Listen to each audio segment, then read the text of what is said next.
వరంగల్ జిల్లాలో పోలీసులకు new democracy దళం మధ్య ఎదురు కాల్పులు జరిగాయి. కొత్తగూడ మండలం దోరవారిపల్లి భూపతిపల్లి అటవీ ప్రాంతంలో న్యూ డెమోక్రసీ క్రాంతి దళం సంచరిస్తుందన్న సమాచారంతో గ్రేహౌండ్స్ దళాలు కూంబింగ్ నిర్వహించారు. కూంబింగ్ నిర్వహిస్తున్న పోలీసులకు క్రాంతి దళం తారసపడింది. దీంతో పోలీసులు కాల్పులు జరిపారు. ప్రతిగా క్రాంతి దళ సభ్యులు సైతం పోలీసులపై 2 రౌండ్ల కాల్పులు జరిపారు. కాల్పులు జరుపుతూనే అటవీ ప్రాంతం నుంచి తప్పించుకున్నారు. అయితే పోలీసులకు క్రాంతి దళ సభ్యుడు సారంగపాణి చిక్కినట్టుగా సమాచారం. ఎదురు కాల్పులను జిల్లా ఎస్పీ అంబర్ కిషోర్ ఝా ధృవీకరించారు. కూంబింగ్ కొనసాగుతుందని చెప్పారు. దళ సభ్యుల సమాచారం మేరకు కూంబింగ్ నిర్వహిస్తుండగా తారసపడటంతో కాల్పులు జరపాల్సి వచ్చిందని చెప్పారు. ఎదురు కాల్పుల్లో ఎవరికీ గాయాలు కాలేదని పోలీసులు వెల్లడించారు.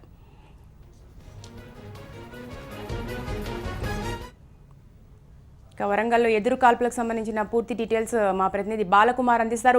బాలకుమార్ చెప్పండి, అసలు ఎస్పీ ఏం చెప్తున్నారు? ఎదురు కాల్పులు ఎందుకు జరపాల్సి వచ్చింది? అలాగే పోలీసులకు ఒక దళ సభ్యుడు కూడా పట్టుబడ్డట్టుగా సమాచారం అందుతుంది.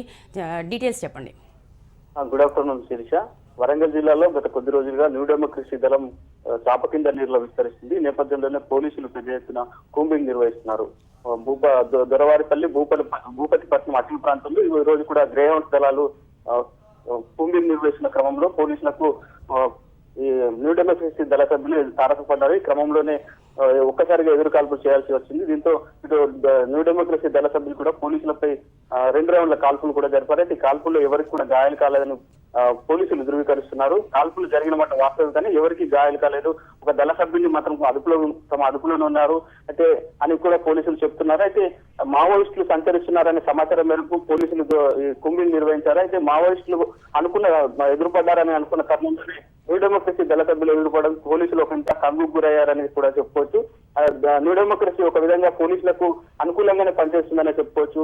పోలీసులు వారికి ఇన్ఫార్మల్ గా ఉంటున్నారు అనే ఒక ఆరోపణలు కూడా ఉన్నాయి. ఈ నేపథ్యంలోనే కాల్పులు జరపాల్సి దారితీసిన పరిస్థితుల్లో పోలీసు అధికారులు కూడా ఆరా తీస్తున్నారు. కేవలం మావోయిస్టులు ఎదురుపడ్డారనే క్రమంలోనే కాల్పులు జరిపారా లేకపోతే ఈ అజ్ఞాత దళాలపైన కాల్పులు జరిపారనేది మాత్రం పోలీసులు విచారణ చేస్తున్నారు.